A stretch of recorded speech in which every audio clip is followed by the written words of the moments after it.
કામધેનુને સૂકું તણખલું નથી મળતું અને આ આખલાઓ છે એ લીલાછમ ખેતર ચરી જાય છે ગરીબોના કુબામાં તેલ ટીપું દોયલું અને એ શ્રીમંતોની કબર પર ઘીના દીવા થાય છે।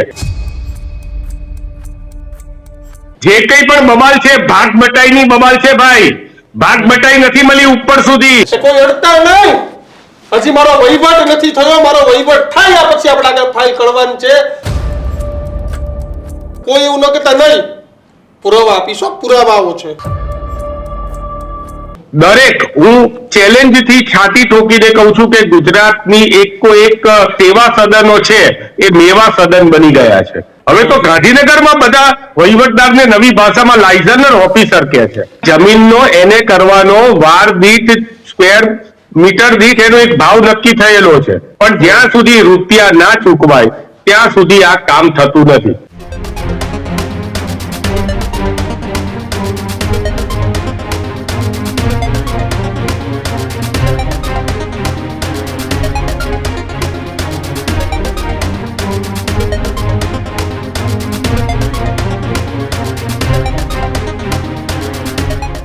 નમસ્કાર, વિશેષ રજૂઆત ગર્જનાત સાથે હું કિશન કાટેલિયા આપનું હાર્દિક સ્વાગત કરું છું અને હું છું દીક્ષિત ઠકરાર। આજના ગર્જનાતમાં વાત કરવી છે બેઈમાન અધિકારીઓની।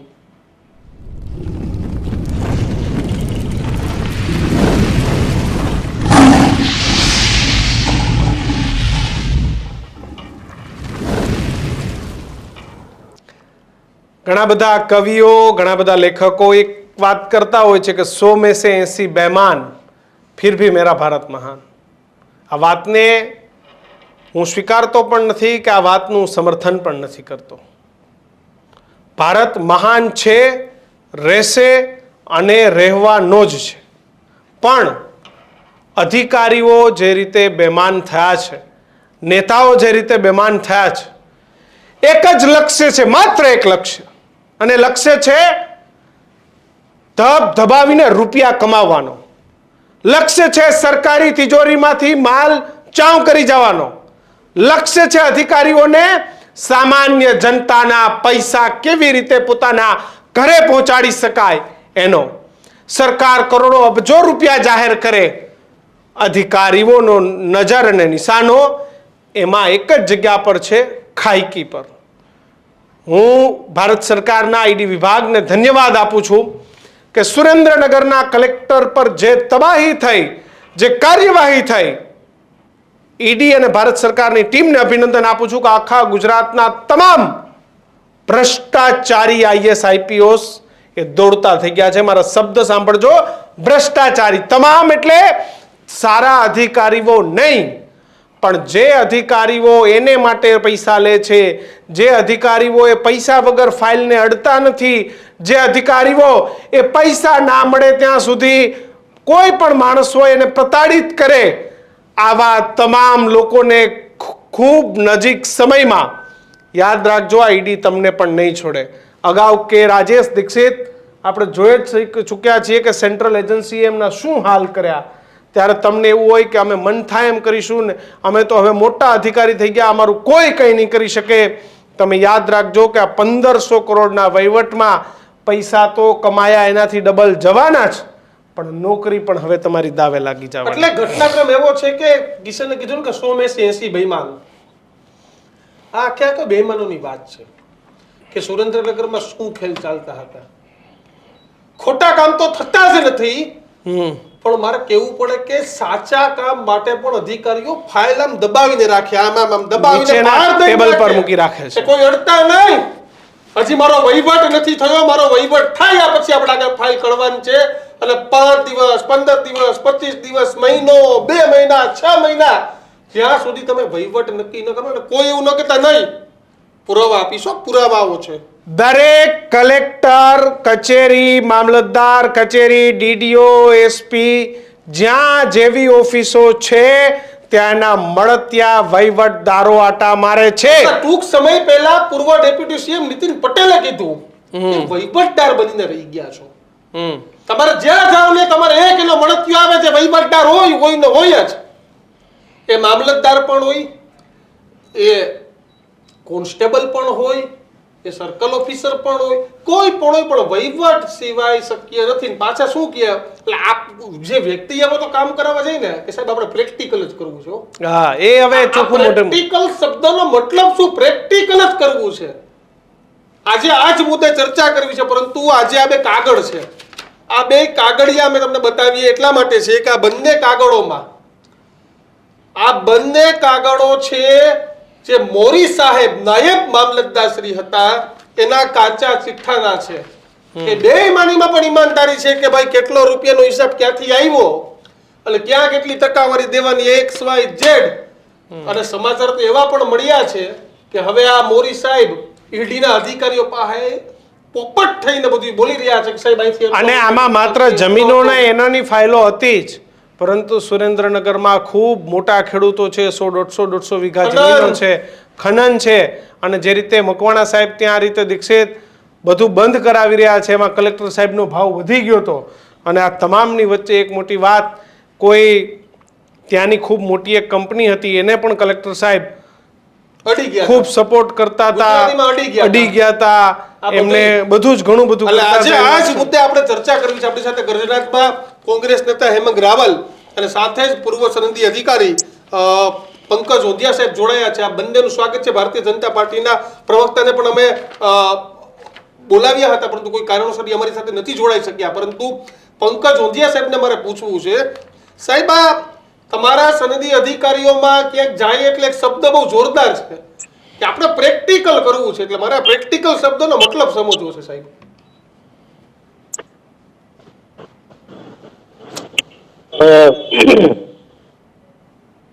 પ્રેક્ટિકલ શબ્દ નો મતલબ છે એમાં 2-3 બાબતો છે કે કાયદામાં જે કંઈ પ્રોવિઝન આપેલા હોય છે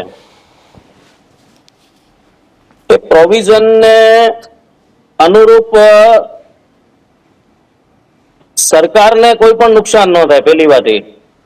જી. અને ગૂંચવણ ભરેલી જે બાબતો હોય એ રાજ્યના હિતમાં અને સાથે સાથે વિકાસના હિતમાં જો એનો ઉપયોગ થાય તો એ ખરા અર્થમાં પ્રેક્ટિકલ કહેવાય મારી દ્રષ્ટિએ. બરોબર. જેમાંથી કોઈ ગેરકાયદેસર ફાયદો કોઈને ના મળે, પરંતુ વિકાસની ગતિ છે રાજ્યની આગળ ચાલે, એને પ્રેક્ટિકલ બાબત કહેવાય મારી દ્રષ્ટિએ.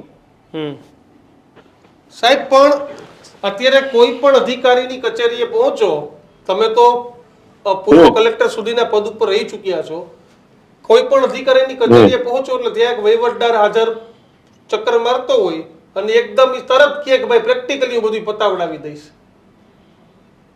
જો એમાં એવું છે કે પબ્લિકની અંદર તો અનેક પ્રકારના હિતો ધરાવતા વ્યક્તિ રહેવાના. બિલકુલ. હવે કયા વ્યક્તિ સાથે ડીલ કરી અથવા તો કયા વ્યક્તિ સાથે સંબંધ રાખી અને એના પર ભરોસો મૂકીને અધિકારીએ કોઈ કામ કરવું એ પોતાની વિવેક બુદ્ધિ ઉપર આધારિત હોય છે. બરાબર છે. એટલે દરેક ઇન્ડિવિજ્યુઅલ ટુ ઇન્ડિવિજ્યુઅલ આ ડિફર થતું હોય છે. સાહેબ મારે સમજવું એ છે કે જે આઈડીની રેડ આવી આ શું સૂચવે છે? કલેક્ટર કક્ષાના અધિકારી ત્યાં રેડ આવે એના વહીવટ થતા હોય, આ જે સૂચવે છે ને, આ જે સૂચવે છે ને, સૂચવે છે કોની પર ભરોસો કરવાનો સૂચવે છે એ છે કે તંત્રની ખૂબ જ મોટા પ્રકારની અને ઉચ્ચ કક્ષાની જાગૃતિ સૂચવે છે મારી દ્રષ્ટિએ. કદાચ ન ભૂતો ન ભવિષ્યથી એ રીતે કેન્દ્રમાંથી આ રીતે ઈડી એ કાર્યવાહી કરી હોય એવો. એટલે આપણે ખરેખર તો આનાથી માનો છો કે અધિકારીઓ બેફામ બની ગયા છે? એને ના કામ સાહેબ, એને એની ફાઇલમાં સાઈન અને એને ના કામ પૈસા વગર થતા જ નથી. આ નાનું કામ આમાં છે ને દીક્ષિતભાઈ, 2 બાબત છે, ધૈર્ય અને અધૈર્ય. બરાબર છે. નિયત સમયમાં બિન ખેતીનું નિયત દિવસોમાં નિકાલ લાવવો એનો પ્રશ્નનો એ પ્રમાણે મહેસૂલ વિભાગમાં જોગવાઈ કરેલી છે અને એનું મોનિટરિંગ પણ થતું હોય છે. પણ ઘણા અરજદારો એવા પણ હોય છે કે જેને એ પ્રકારનું ધૈર્ય હોતું નથી અને એ ધૈર્ય નહીં હોવાના કારણે એ અધૈર્યને એક્સપ્લોઇટ કરવા માટે આવા પ્રયત્ન થતા હોય છે અને એમાં બંને પક્ષનો વાંક હોય છે.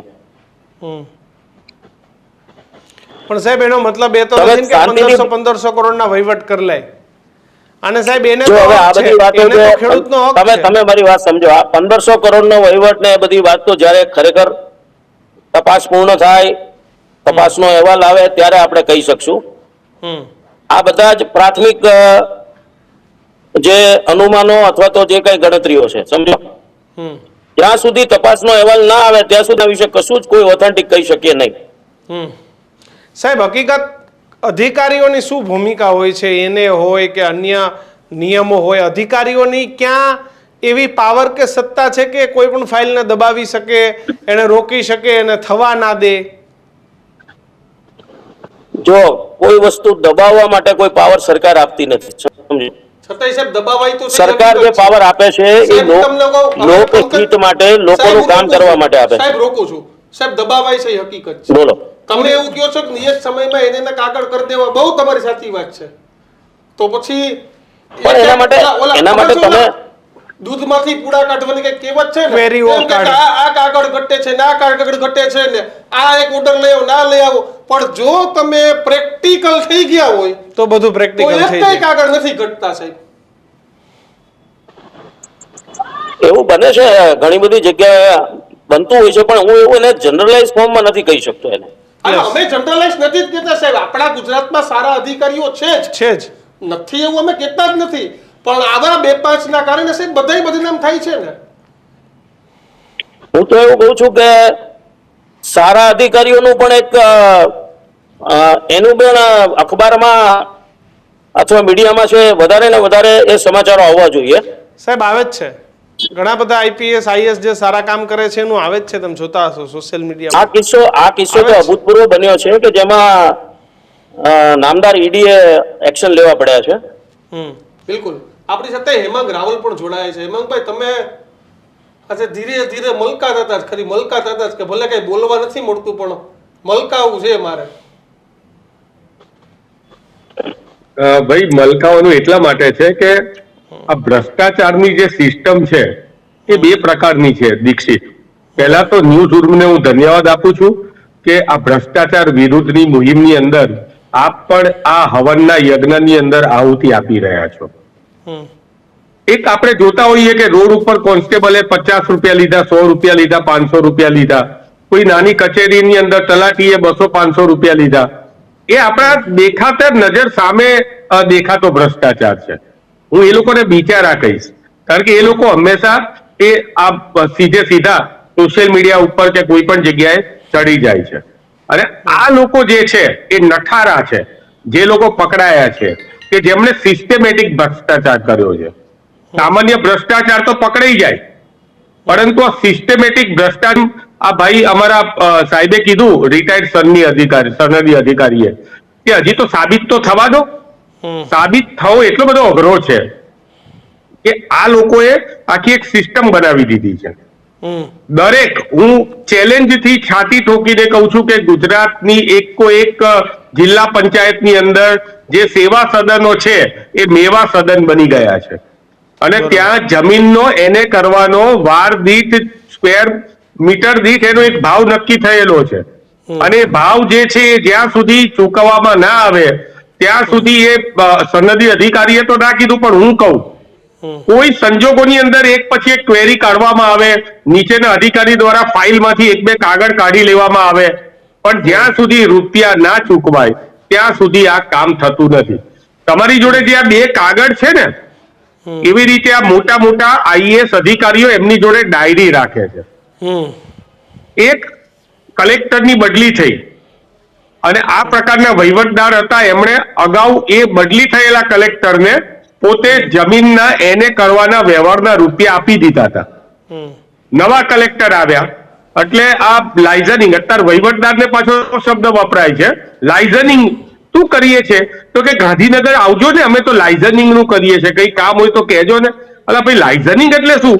આ તો વિશ્વ પહેલા આપણે વિચારતા હતા કે વિદેશ મંત્રાલય જોડે લાઇઝનરો હતા, કે ભાઈ ત્યાં વિદેશની અંદર ત્યાંની સરકાર વચ્ચે કઈ કામ કરાવવાનું હોય તો લાઇઝનિંગ કરવાનું.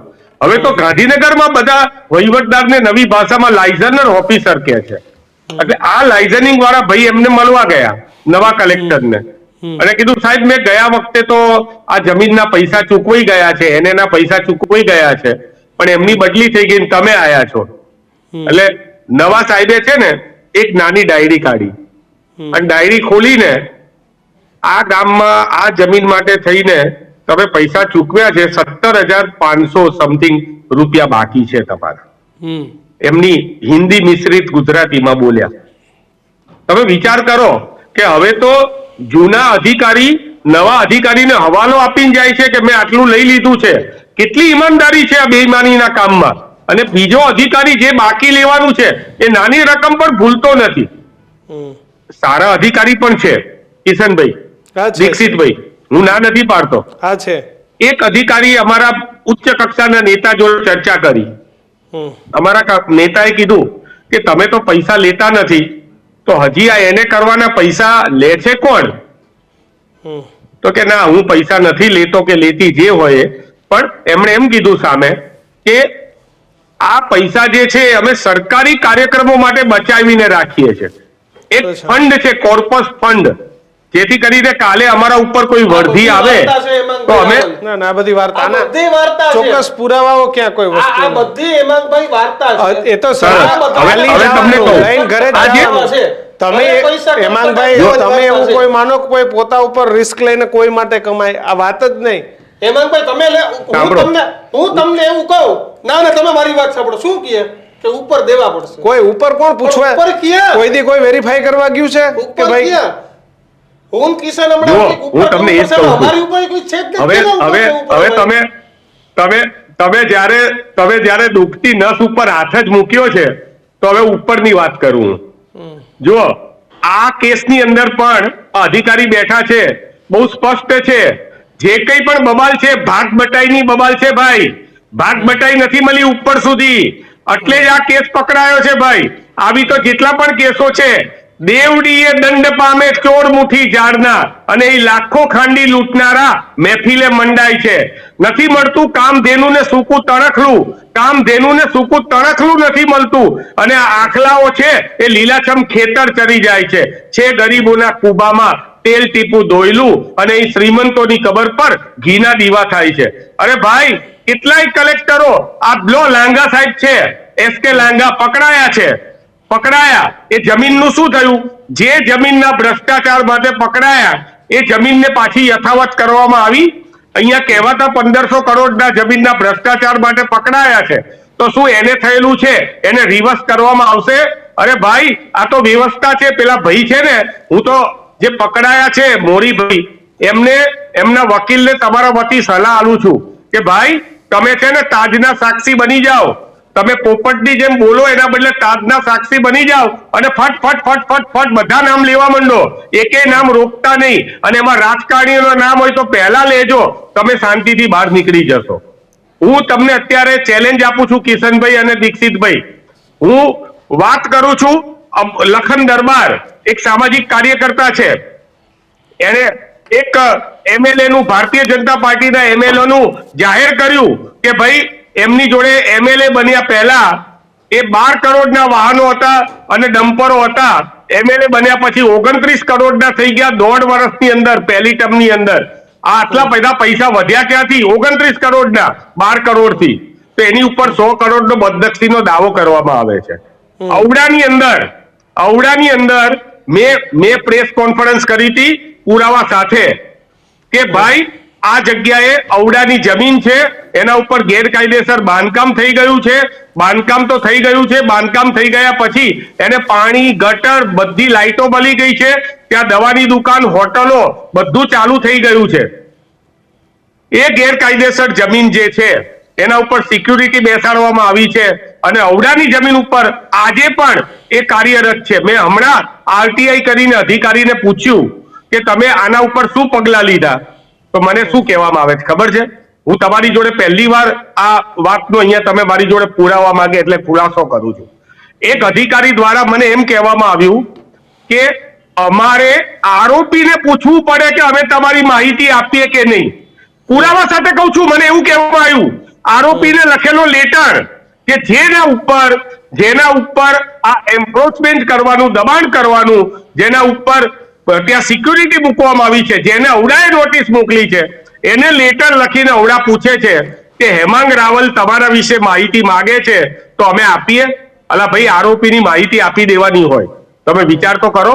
આ કક્ષાનો ભ્રષ્ટાચાર છે. બિલકુલ. હવે બીજી વાત, મેં જેટલી પણ વાતો કરી એક પણ વાત હવામાં નથી. ગુજરાતની અંદર ફરીથી કહું છું, ભ્રષ્ટાચાર, અમારા પ્રમુખ અમિતભાઈ ચાવડા વારંવાર કહે છે કે ભ્રષ્ટાચાર એ શિષ્ટાચાર બની ગયો છે અને સિસ્ટમેટિક. વિજયભાઈ રૂપાણી, મારી વાતો તો જવા દો, તમે જો મારી વાતને વાર્તા કહેતા હોય તો સ્વર્ગસ્થ વિજયભાઈ રૂપાણીને શ્રદ્ધાંજલિ આપીને યાદ કરો. નહીં, સ્વર્ગસ્થ વિજયભાઈ રૂપાણીને શ્રદ્ધાંજલિ આપીને આપણે યાદ કરીએ કે એમણે કીધું હતું કે પોલીસ વિભાગ અને મહેસૂલ વિભાગ એ સૌથી વધારે ભ્રષ્ટાચારનું કેન્દ્ર બની ગયા છે. એમની વાત તો માનો, એક મારી કોંગ્રેસના પ્રવક્તા તરીકે નહીં પણ એક જનતાના વ્યક્તિ તરીકે વાત માનો. ભાઈ, ભ્રષ્ટાચાર થાય છે અને હું હનુમાન તો નથી ને કે છાતી ફાડીને બતાવું કે ભ્રષ્ટાચાર થાય છે. જે વાત સાચી હતી એ મેં ન્યૂઝ ચેનલો થકી સામે જાહેર કરું છું. ભાઈ, હું અરે અમે કહીએ જ છે ને ભ્રષ્ટાચાર હતા, અધિકારી ભ્રષ્ટાચારી હતા, પણ એ તમારે સ્વીકારવું પડે કે સરકારે કાર્યવાહી કરી છે, ઈડીએ કાર્યવાહી કરી છે. બાકી તમે એવું જ કહેતા હતા કે ભાઈ ઈડી ને બધી કટપુટડી છે, આમ છે તેમ છે, પણ આજે ઈડી આવીને કાર્યવાહી તો કરી. એ પકડનારી પણ સરકારની એજન્સી છે. મારું એમ કેવું છે કે ગુજરાતની એલસીબી શું કરે છે, ગુજરાતની લોકલ ક્રાઇમ બ્રાન્ચો શું કરે છે?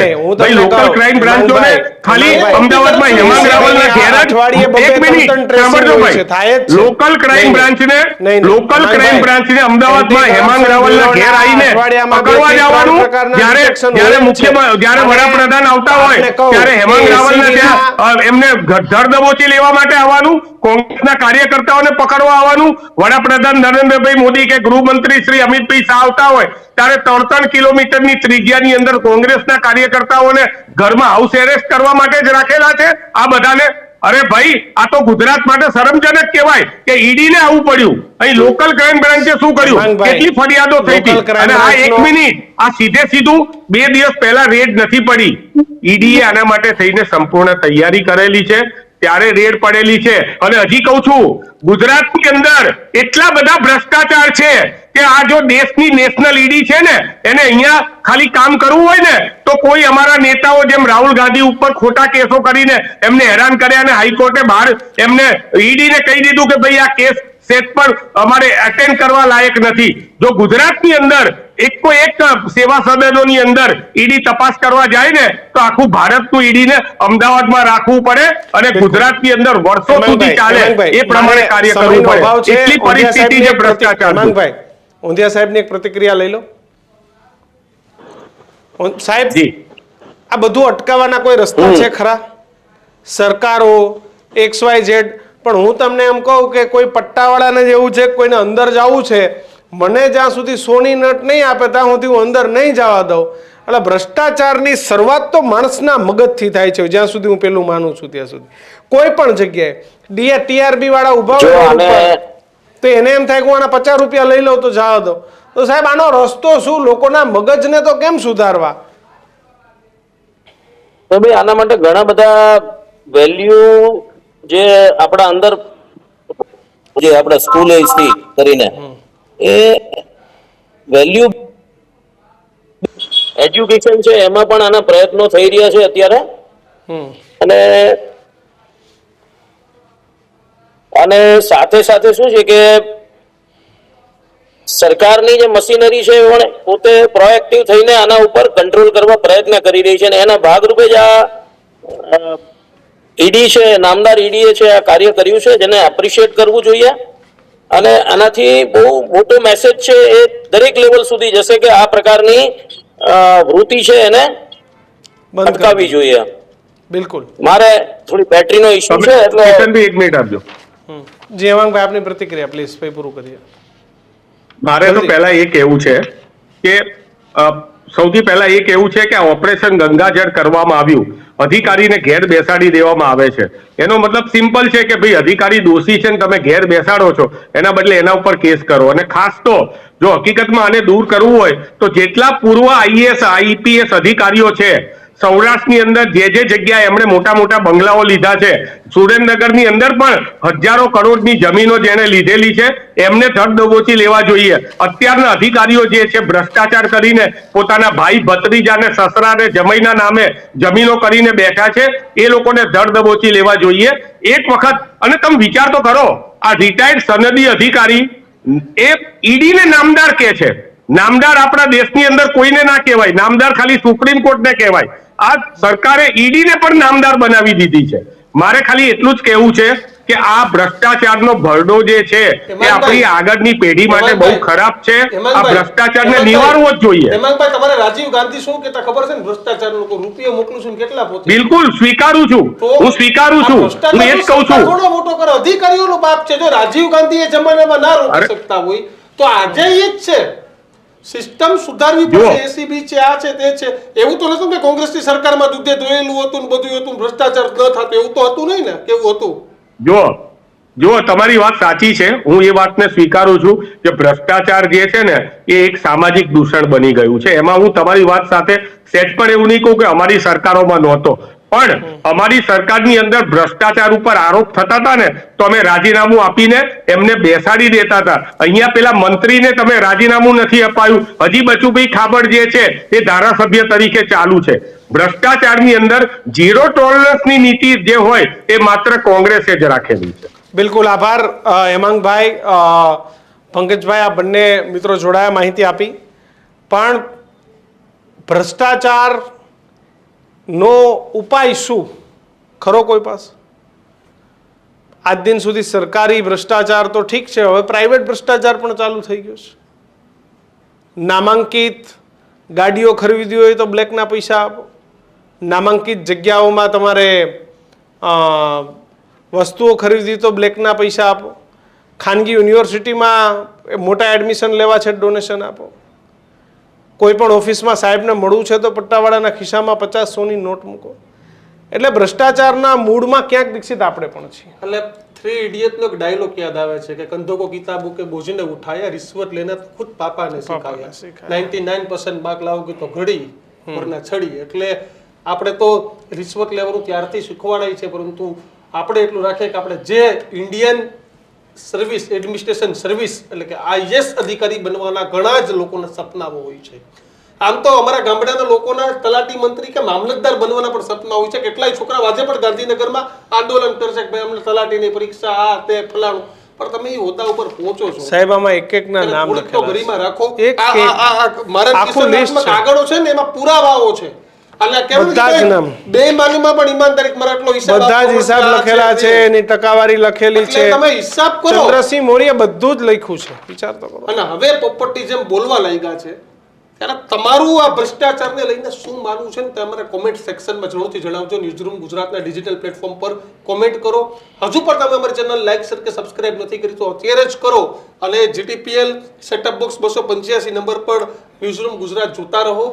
તમારા બીજા પણ કેબલ નેટવર્કમાં ચાલુ થઈ છે ને જીઓ પર પણ હવે ન્યૂઝરૂમ ગુજરાત તમામ પ્લેટફોર્મ પર અવેલેબલ છે. જો તમારા ઘરે જીઓનું સેટઅપ બોક્સ છે તો ત્યાં પણ 4376 નંબર પર ન્યૂઝરૂમ ગુજરાત અવેલેબલ છે, તો જોતા રહો. આટલો જ પ્રેમ આપતા રહો. નમસ્કાર.